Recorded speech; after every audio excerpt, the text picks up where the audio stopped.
Hey, good morning. How you doing? I am doing well. A little toasty this morning, but I've been doing some physical labor this morning, That's- getting the sanctuary ready for homecoming and the Mylan Hayes family. But So, it's cool outside. yeah, it does feel real good outside. See, I get frustrated. I love this time of year. I love, open up the windows. I'm in my house and I feel a little warm. So I go to the thermostat and the thermostat's set low, like 70, but it's actually registering that it's 68. Right. So it's like, There's, well, no, man, there's if no air moving in if the I house. want to cool it down, I got to go down to 66 and I'm not going down to 66 on that thing. So I'm like, I guess it is cool. It must be me. I'm having hot flashes or something. There you go. But yeah, it's nice outside, but it is a little warm in here. But we get the lights. But we were doing physical work already. I mean, I didn't sign up for this gig to do physical. When we were putting chairs up in the balcony. Yeah, we moved some chairs back up in the balcony. Like I said, getting ready for homecoming, expecting a crowd for homecoming, and also the next Sunday, the Mylan Hayes family expecting a crowd. Like We've had people crowd. calling the church about the Mylan Hayes family, wanting to know how much tickets are. And that kind of thing. So we're expecting a big crowd. So I would advise you to come on out and get out here a little bit early for the So all you October church 9th. members, we're going to give you a discount. All right, so you can, if you're a church member, your tickets are half price. Yeah. All right, so we want to encourage you to come and get those early. I was joking with Perry this morning. I said I think I want to work the parking lot and come out there with a nail apron and start charging for parking, or maybe I'll put on a little red vest and do valet and. Either $5 a car or $20 a valet. And I don't know which way I get. So I think we can go places on There you that. go. We need to do that, and then I may have to have the shuttle service. People going over to the elementary school and get the golf carts. All you golf cart men out there. we need the limousine golf cart, the one that's got the 3 seats on it or something. That's what we yeah. need. Yeah. Yeah. Talk about fun. Yeah, or the big off-road one they use for tailgating, or any of that sort of stuff will be good. But yeah, no, we're looking forward to a lot of. It's nice to see all those things happen. Yeah. I was noting that they were downstairs. They good people taking care of stuff. I think maybe Diane and Phyllis were down there getting the kitchen ready to go. Now our kitchen is used every single day now for the Right. preschool, but once again the preschool is like, well, we got to get the kitchen ready for homeschool too, because they got for homecoming too, because they got to get all of their stuff Right. out, which they're great at doing that, and so they're going to clean all their stuff out. We're going to have all that space, have the kitchen going. We've cleaned out our fridge, so it's ready to accept all that wonderful food that you guys are Yes, bringing. that surprised me yesterday when Jackson was here with me yesterday because he was out of school due to an illness. He wanted a juice pouch, and so I said, well, let's run downstairs and get one. And I pulled that thing open. There was nothing in there, like nothing. Good job, ladies. That's good. And I was like, ooh, what'd they do with the juice pouches? And so then I thought, well, they're probably in the other refrigerator. Yeah. So Yeah. I went and found them, and we dug one out for him, and so he was happy. That's good. But just such a great thing to see us, dusting off that kitchen for us to be able to use, for us actually counting up the tables, like, oh, we're going to get a lot of these tables out and getting all that stuff going. So getting the kitchen ready. And then, like you said, getting the balcony ready Right. today because we know when the Mylan Hayes family comes, we're, not just phone calls we're getting up here at the church, but we made an event, and it's one of those things that people are sharing and people are sharing and people are sharing. And so we're getting people that we don't know, Right. but that are related to somebody that knows the Mylan Hayes family, and they're excited about coming. So we're looking to have I heard this morning that someone was coming from Franklin, which is about an hour west of Asheville, coming up for the Mylan Hayes show. That's great. So, yeah. That's great. Well, you look at their schedule. You go to their webpage. First of all, you know when you look at their webpage, like, well, these guys are a big deal. Yeah. because their webpage is professional, Right. top notch,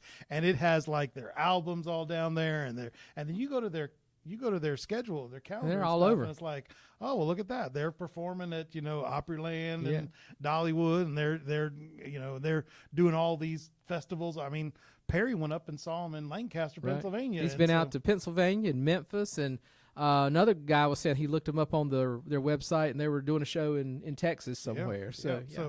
So I mean, when you're and once again, I mean, we love all of our musicians Right. that come around, and sometimes you got your little local guys, your guys that are they'll go around, they'll do some churches. You look at their calendar, and they probably do 20 gigs a year, and that maybe every other week, something like that. These guys are local guys, but you look at their calendar, and they're not doing they're not doing the dog show down Right. the street or something like that.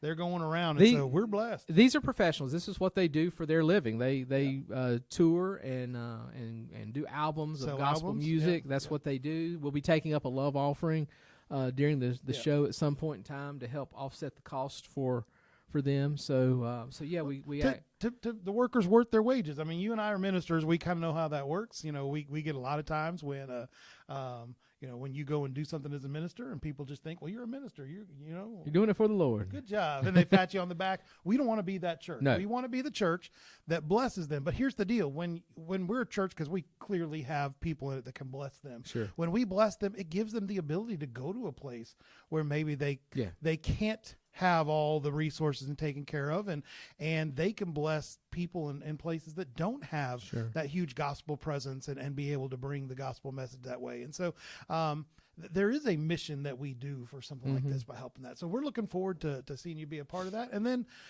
we're getting the front yard cleaned up too, because the week after that. So, I mean, we're systematically working our way through the church over there. Front yard's going to be cleaned up because we got pumpkins on the way. Right. And I've already got at least one gator lined up for us to work with the pumpkin patch, and we'll see if we can't get a couple more. I was talking to the person who said he was going to bring his gator up here, and I said, that is the smartest thing, because all you have to do is drive. You don't have to load a pumpkin or anything like that. You don't have to unload a pumpkin. You just pull down to the trailer. They put them in your gator, and you drive up the hill, and somebody else offloads, and you drive back. I said, that is the best position to be in if you don't want to get too hot and crazy out there. But we really do need some wagons, some wheelbarrows. You know, those big cart wheelbarrows with the big wheels on the front, and it's more like a cart. Some of those would be real nice because they're just a little bit easier to push around. Sometimes that one wheel thing, because I promise you these are not going to be loaded evenly. You get that one giant pumpkin on here, and you got the two little small white ones on this side, and you go to push it, and you hit a bump, and then it's pumpkin pie. You're making circles the whole time. And you never get back online. I was last year. I was going up with my little wheelbarrow. You know, it's not nothing special or anything. And one of the bolts rattled out of it as I was going up, and I was like, and I did that. I felt like a race car going towards the wall, and I kept thinking I'll get out of it, and finally it tipped over. So gators, tractors with trailers for the unloading of the pumpkins, wagons, wheelbarrows, those sort of things will be helpful for getting that and making it quick work. And then we got a group of ladies that are also coming up and working on a meal and stuff. And so if you want to help with a meal, or maybe we're going to be partnering with our preschool this year. So some of their men are going to come help, which will be a big help for us. But when preschool hours are over, 5:30-ish, having some people that maybe want to be up here and work with our kids. Now, a great thing for kids is, and like last year, your kids helped because we had a million, like literally, you go to the grocery store and you have that the watermelon bin. Right. Well, they had like 2 of those filled with little pumpkins like this. And Carter must have sat there for an hour just pulling those little pumpkins out of that bin. We're like, here's your job. But getting those set up there, that's something that even, once again, kids monitored kid. If there's somebody to monitor a kid, they love to do that sort of stuff. Our kids made the decorations around the columns and stuff where they made a little. That's the sort of stuff that they can do as long as they're monitored, because we will have some powered vehicles driving around but there are ways that our families, all of you can come out and help with those sorts of things. So there's something you can do, but there's a lot of stuff. Yeah, I think unloading October 14th around 4:00 in the afternoon. Yeah. So if you want to put that on your schedule, don't pencil it in, pen it in, and or type it into your computer and put it on lock and forget the password, so you have to be here at 4:00 on Friday, October 14th. And it's one of those things, you do that thing like, the hurricane coming in, and if you ever went through a hurricane, you always tell that story. Well, my buddy and I, we went through the hurricane. You tell that story, you're gonna have pumpkin patch stories. Yeah, we survived the pumpkin patch, and so you'll like it. Well, we got a question for you today. Our Facebook question of the day: homecoming is coming up, and this is a real simple question. So you can answer it however deep or however you want to answer it. Just, what does homecoming mean to you? What does it mean to you when you talk homecoming? And I'm just curious. And you and I come from different parts of the country, and homecoming in many ways are different in places that we've come from. Sure. And so when you think homecoming, what do you think about? Well, when you first said that question to me a little bit ago, I thought of, as many of you know, this is my what is it? The penultimate sweet tea with the pastors. That means next to last. So yeah. You have to know that when you do Hebrew. It's like, how do you know? I did an event. I volunteered an event with the folks that I'm going to go serve with at North Carolina Baptist Aging Ministry this past Friday, and it was a juried artisan event, and so they had invited folks to come and sell their wares, and churches from all across the state were coming to be a part of that and bring their senior groups and stuff. So I'm there, and I look down this road where the buses were coming in, and I see Troutman Baptist Church. That's my home church. And when you said, what does homecoming mean to you, that's what I thought of. I had a skip in my heart when I saw that I was going to see familiar people. And so they pulled up, and I stepped up on the side of the bus, and the bus driver pulled down, rolled the window down. I said, Parker. And I looked over in the seat, and I said, Betty Joe. And they said, yeah. And then Mary Jane, one of the ladies at the church in the back, said, hey, that's Philip, and stuff like that. And I got up in there, and I said, I don't know if y'all remember me, but I'm Gladys Byers' grandson. And so, got to see and wave and talk to a bunch of people. So my heart skipped a beat and felt good seeing my home church. That's and good. Seeing people that I know. And so homecoming has, serving in churches. I've had the opportunity to go back and preach at homecomings of churches that I've served. And it's always been a blessing to me, probably more so than I was to them, Right. to be able to go back and to walk through the door and have people come up and hug your neck and kiss your cheek and say welcome back, and just to sit back and sit down around the table for fellowship and reminisce and have a good time. So Yeah, always a good time. All the little, local churches that I've preached in, all of them have had, little cemeteries out beside them, and once again, that homecoming time, that opportunity to be able to kind of reminisce about the people that have been there before, and learning and experiencing what they went through, and then to really look and see, the age old dates on some of those tombstones, and realize, hey, there was a person from the early 1800s or from the 1700s that was standing in this very spot. Right. And at some point in time, we're worshiping God here. And it's an amazing thing sometimes to think about the legacy of what we get to stand on and what we get to see. And we've talked about that, about some of our more senior saints that are a part of this church, and like Mary Alice, and seeing some early pictures of her at Vacation Bible School and stuff like that, and thinking about, she more than likely knew people who actually started the church, right? And just founded the church and was part of that original group of people that came together and stuff like that. And I encourage you, if you know people who can engage you with some stories and some information from back in those days, I would do all you can to make use of that, and to ask the questions, and to get to know it. And if they let you, put a camera up and just a quick,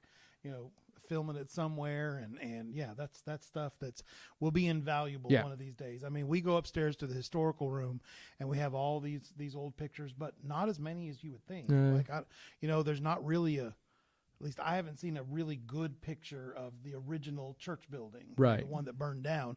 Weren't a lot of photographs being taken of stuff back then, and some of those, our wall of pastors upstairs. We've got one picture of some of those guys, and maybe that's it.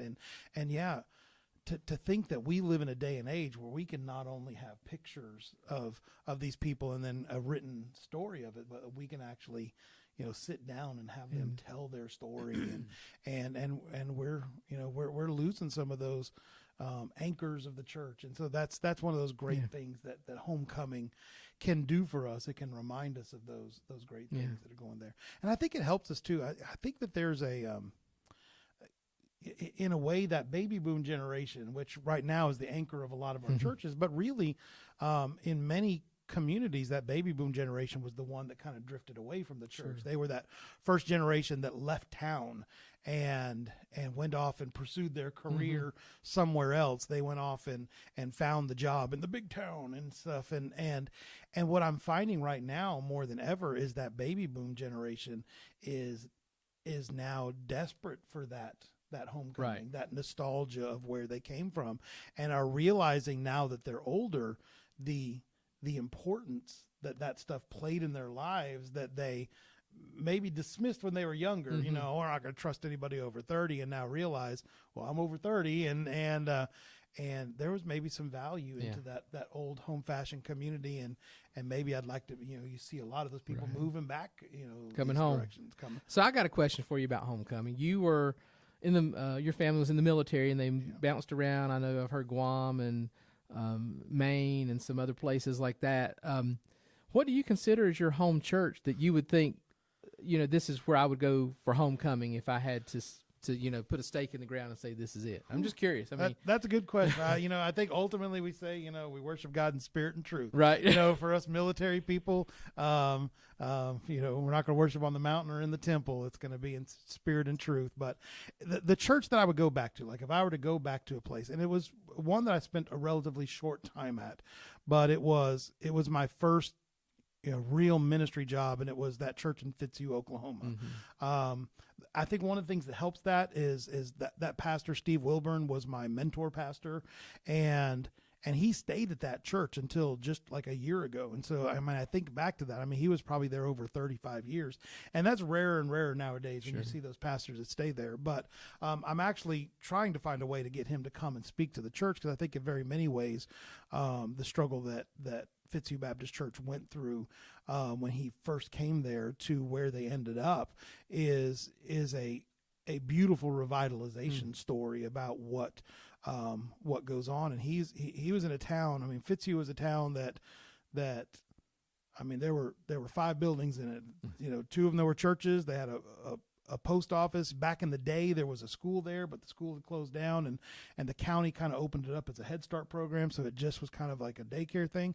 And then the volunteer fire department, those 5 buildings, and no fences between anything, no sidewalks. The roads used to be paved, but they were as much gravel as they were roads. And when Kim and I were just dating at the time, but when they called me there were like 35 people in that church. And when I went back and preached there, I don't know, about 5 years ago, there were 250, 300 people in the church. And once again, you could look around and say, where do those people come from? There's probably more cows out there than people, right? Yeah. And you ask that question, where do those people come from? And it's almost like a Field of Dreams thing. If you're doing the work of God, if you're doing the ministry that God has you to do, people crave that. Yeah. We think people crave the smoke machines and the loud music and stuff. And for a time, that'll work. For a time, people that have not been in the church will come to something that looks relevant to them. But at some point in time, there's that spiritual yearning to be in a place that's doing the work of God. And there are some churches that have smoke machines and rock bands and stuff that are doing the work of God, that are doing the gospel work. And you see that blessing. But there are some of those churches nowadays that you're actually seeing beginning to slowly lose their membership, see their pastors fall into some difficult situations, and you see those struggles. And so people crave just being around people that are doing the work of God. And honestly, that's something that I want Louisville Baptist Church to be known for. I want them to be known as that church that's going to be pursuing God. And for some people, that's going to turn them off. People that, we talked about this spiritual warfare, people that don't want to be fighting a spiritual battle, that are just like, I just want to be, spiritual pacifist. I want to be on the sideline. Those people aren't going to want to be a part of a church that's actively trying to go and push the gospel message. And you know what? That's going to happen at times. But to be the church that people look at and say, you know what, for whatever positive or negative, that church believes what it preaches and acts what it preaches.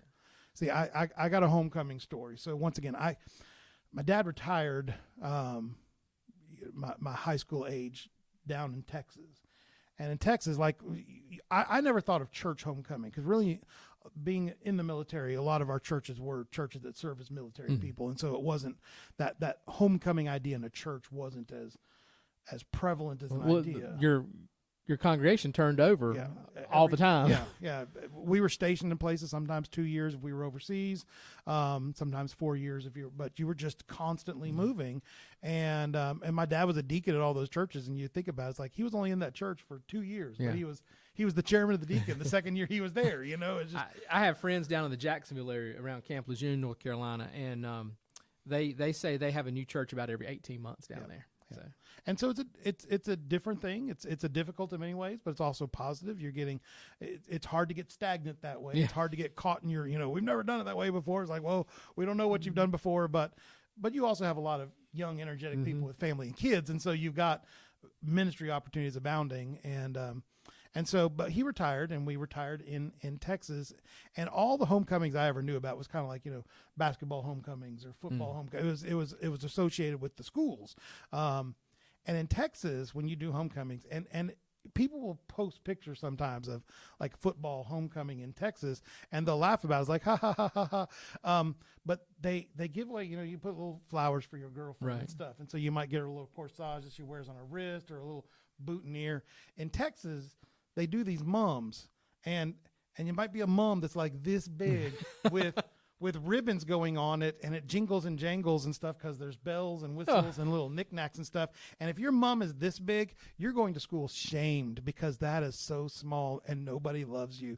There are people with mums that are this big with 3 sets of flowers with so many. I don't know how they keep those things up, and it's caricaturish.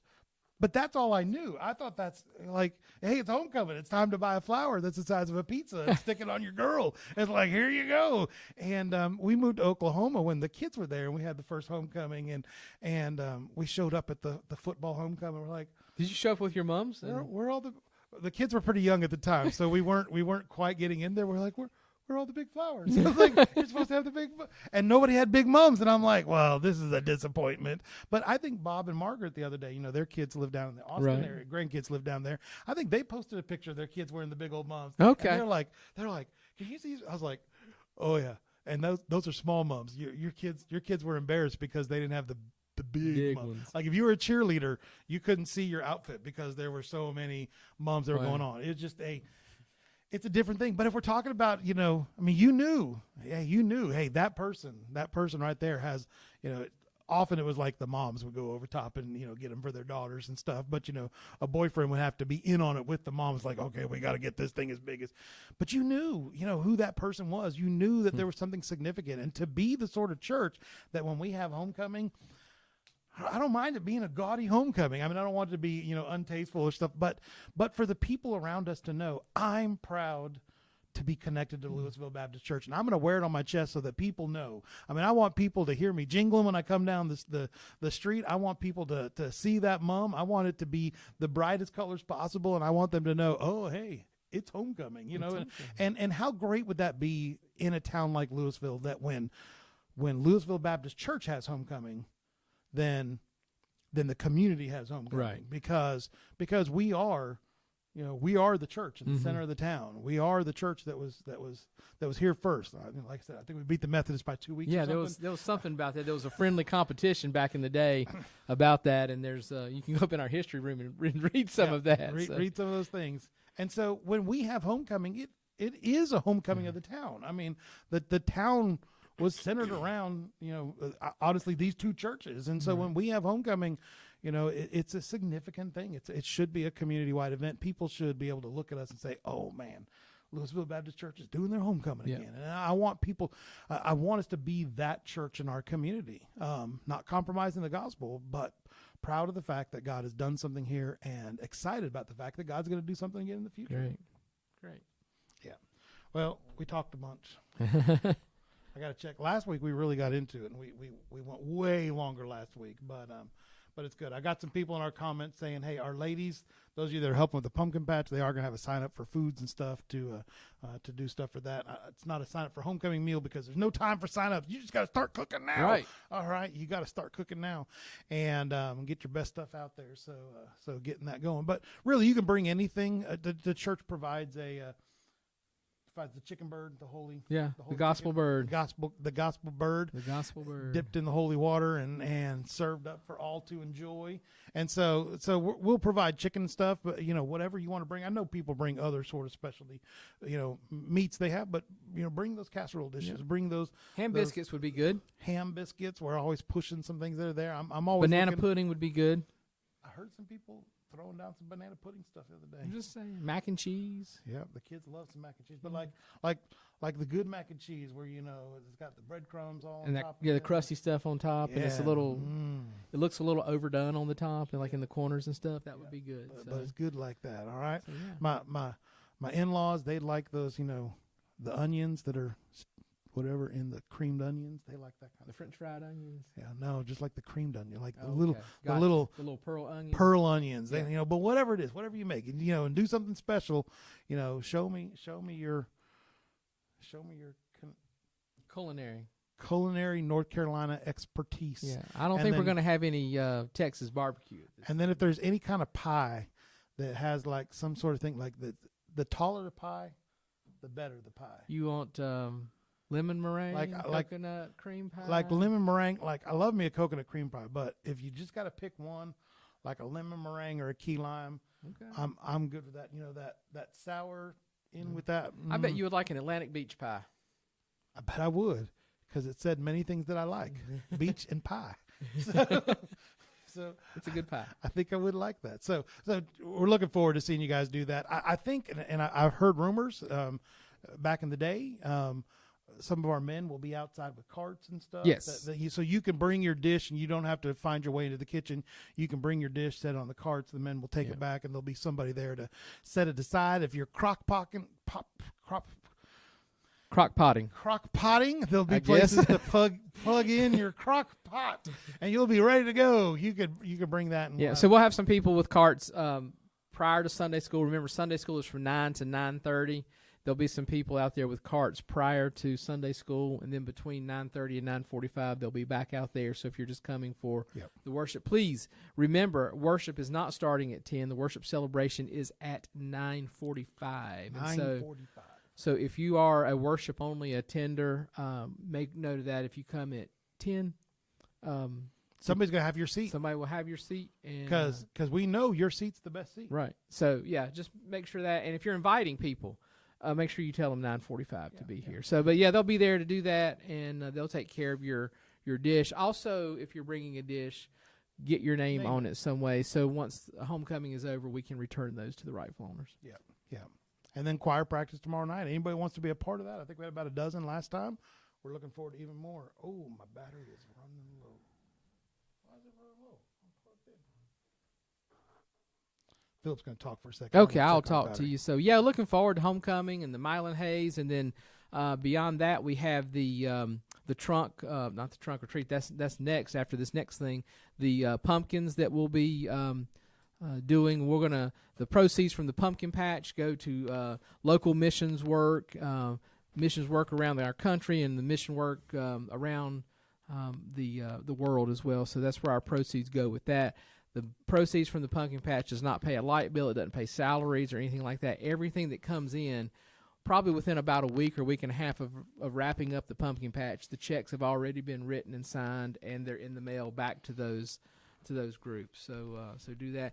And as just a point of things, when we talk about sending money out and doing things like that, and we are talking about reaching out to people, I'm not saying this is where any of the funds will go, but we need to pray and think about the folks in Florida as they are getting ready to feel the brunt of a major hurricane. And you think, well, Florida, they do that all the time, but not in this side of Florida. Not in this part of Florida. Yeah, it's kind of sneaking around the Yeah, backside, come hitting around the Tampa. back door and coming in through Tampa Bay and Fort Myers and that area, and they don't really typically get the big hurricanes. So this is going to be a big deal. Then it's going to impact us a few days after that. So starting sometime probably Friday, we'll start feeling the effects of it, and so just be in prayer for the people down in Florida. If you know anybody down there, that's I'm sure I can say this with 100% guarantee. Our North Carolina Baptists on mission are probably already being mobilized, getting the kitchens ready, the shower units, the washing units Chainsaw ready to groups, go. all that stuff. The chainsaw groups ready to go to get down to Florida and start clearing up. In fact, they'll probably be heading down, I would imagine, down into the Atlanta area or further into South Georgia to stage and be ready to go when the storm passes and they're there to hit. They do good work. Oh, I'm going They to tell do. you what. If you are interested in that type of work, the North Carolina Baptist on Mission has training opportunities every year where you can get trained in different aspects of disaster recovery. And if you have the time and you have the ability, I encourage you to do that and to be a part of that, because that is some of the best ministry that you can do. It's helping people when they are literally at their at the lowest. Some places I've been, up in the mountains. Done mud outs and stuff with houses that have been. You think about the mountains of North Carolina and a hurricane coming through there. Well, I don't know if you remember this big storm in New Orleans, Katrina, and all the devastation it did there. Well, in the mountains of western North Carolina, we had major flooding due to Katrina. It dumped a bunch of rain in our area, and I remember going into some houses and just mud up 3 or 4 feet in people's houses and having to mud out houses. Down east, doing tree work and cleaning out houses and things like that, just getting people ready to go back. And so I'm not saying that's where any of the funds from the pumpkin patch will go, but they're good. They're I good. mean, once again, when you're talking about where do we put our mission money, and things we invest in, and like if you're looking at the end of the year to donate to Sure. causes, it is bar none one of the best places that you can donate money to. There's so many of those places that people think they should donate to and really abuse the donations that come into it. But our disaster relief teams, they are funded by, administratively by our cooperative program giving. And so when you give to them, all that money is going directly to help. You hear about people talking about like the American Red Cross and stuff like that. And the majority of donations come in through the American Red Cross. The American Red Cross doesn't have infrastructure to do any of this stuff. They are by and large, an administrative group. They have some medical stuff that they do, but they don't have a single food cooking truck that's out there. And the number one cooker of food that gets donated to the Red Cross is the Baptist Disaster Relief. There's no group that even comes close to Baptist Disaster Relief in preparing food, and it largely goes unnoticed because everybody's going to talk to the director of the Red Cross or or United Way or all those things, and all those people are paid the big bucks to be flashy and be on TV, but the feet on the ground, those are people like your Baptist. And it's just not North Carolina Baptist Missions. Most all the state conventions every state specializes some. Like everybody has like some of the generic stuff, Right. but like we've got such a great medical team. We've got a dental truck now. Right. We've got some awesome like medical stuff that comes out of this state that some of the states I've been in haven't had. The shower trucks and things like that. We have Manna One is our number one food kitchen that's on wheels, and it is unbelievable to see that thing opened up and working at capacity. It's a and transformer, right? It's Optimus Prime. yeah, it's right? like it's a former NASCAR hauler Yep. that they retrofitted, and so it pulls in, and it's just like it goes boo boo boo boo, and it opens up, and all this stuff comes out, and tents move out from the side of it, and it's they can be on site and literally within a couple of hours be cooking food, Have food and ready to go. And so that's a unique ministry that we need people to be a part of. And if you have time and you have the talent, I think that might be your calling. Yeah. So It's a great thing, for anybody. It's a seminary. One of the ways that they train some of the people to do that down in Texas is once a semester down at Southwestern Seminary, the disaster relief team would feed all of the students. So it would be like, hey, we're feeding, but for us it was just like, hey, a free meal. But for them it was like, hey, we're getting prepped to how to do this, and they were good. And you're talking about retired couples that can do stuff. My dad worked on the chainsaw gang for a while when he had just retired. Probably shouldn't give him a chainsaw today, but worked on that, and they would go up to Colorado with deal some stuff. Yeah, and you think, well, I don't know that I can do all of that. And the thing is, we need retired people to do those things, to lean into that, because if you're a working person, you have to arrange vacation time or time off. And so what I've noticed especially with North Carolina Baptist on Mission is a lot of retired people are the first responders to go into an area, but 2 or 3 weeks later, it's those people that are able to take a week of vacation or to take a weekend and go in and give relief to the folks, the first responders, because they have to call into work and say, listen, I've got to take some time off to go do this. And with big disasters, most works are actually really, really accommodating to those people. Sure. If they have the time. If they say, hey, I'm a part of this disaster relief, we're helping down here. And a lot of businesses, I mean, for them, that becomes part of their benevolent stuff that their businesses can do is say, hey, all right, we're going to give you that week to go down there and do it.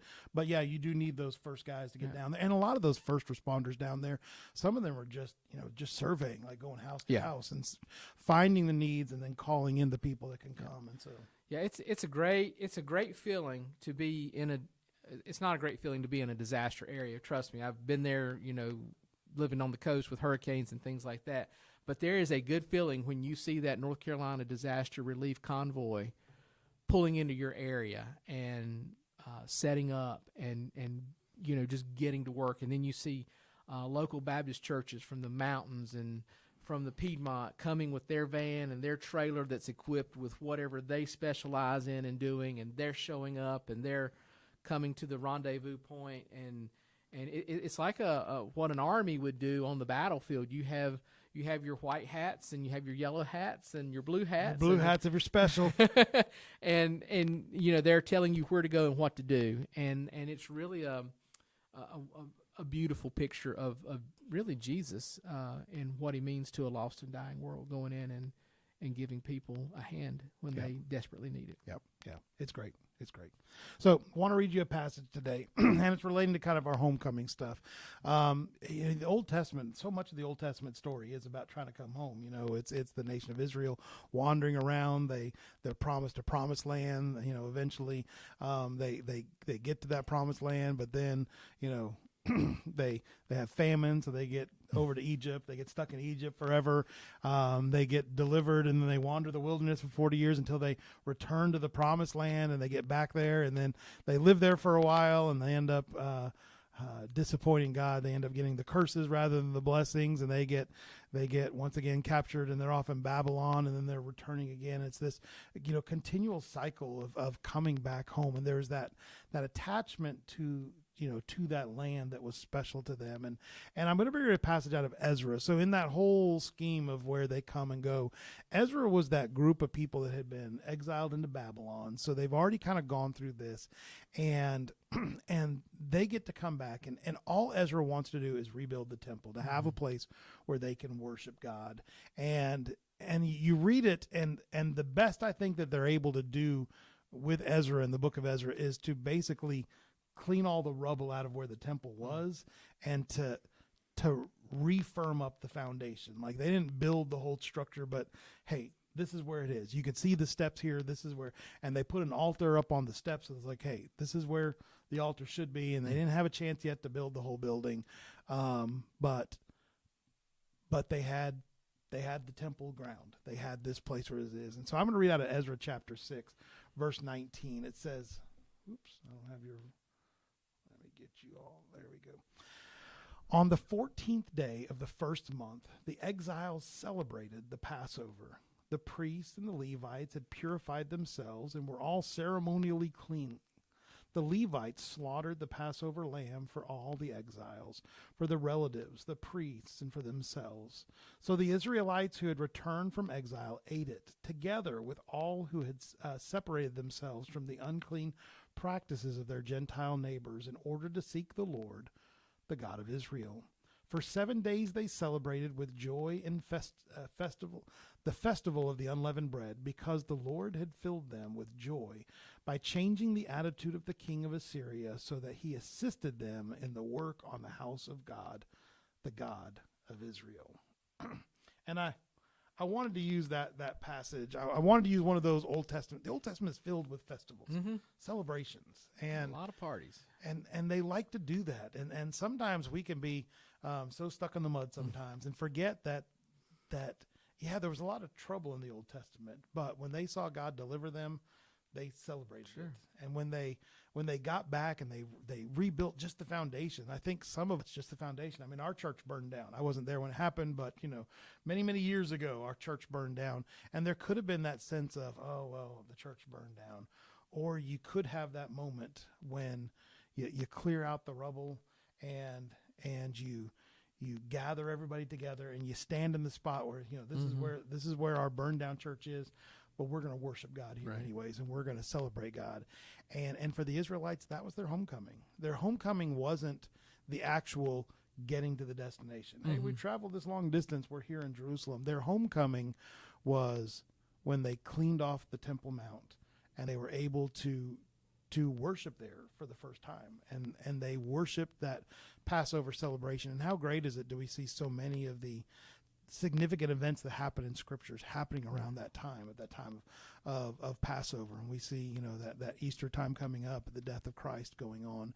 And we remember once again that this party, this celebration has been a significant part of God working with his people and ultimately working with us as Christians, and to see all that it took for them to celebrate God. All that it took for them to celebrate God was for them to be standing there in the church. It wasn't fancy. It wasn't nice. In fact, they would often say that some of the people would weep and wail because they remember the stories of how magnificent Solomon's temple was, and their temple was so much smaller. But on this day, for a whole week, they celebrated. They cheered because of that. And so that's what I hope our homecoming will be. Yeah. I don't know if you ever have noticed the word choice I use when I welcome people to our church, but I'll never say welcome to our worship service. I always say welcome to our worship celebration. And I take that from these Old Testament celebrations that when they got together, when things were going well, they celebrated. And I believe that's what our Sunday morning service should be. It should be a celebration. And I always say welcome to our worship celebration. And that's I don't know if everybody's ever made note of that, but that's a conscious thing on my part to kind of tip the hat to what we learned in the Old Testament, that when God's moving, we celebrate it, and we party, and we let people know about it. And that's what our time on Sunday morning should be, as a celebration. Yeah, absolutely. Such a great thing to remember, to keep in mind as we worship God, that importance of being able to just celebrate when we come into the house of God. And homecoming should be double that. Homecoming should be that time where we realize, where we've been and how gracious God's been to us now. Yeah. It's going to be an amazing thing. Amazing time. Great. Looking forward to it. We are. 9 o'clock for Sunday school this coming Sunday, then 9:45 for the worship celebration. 9:45. Absolutely. Well, you want to close in prayer, Let's Pastor Brown? All right. Let's pray. Lord Jesus, as we think about homecoming this coming Sunday for Louisville Baptist Church, let us all recognize that we aren't home, that this is not our home, that home is with you. When we leave this place, we're just aliens here, and we will be home with you if we trust in your Son, Jesus Christ. And so I pray now that our worship celebration, our homecoming celebration, will be a time where if those that are away from God or far from God and don't know God, they'll come and hear the gospel message and be able to go home one day. It's in Jesus Christ's name we pray. Amen. Amen. God bless you all. We'll see you soon. See you soon. Come on back. All right. Talk to you later.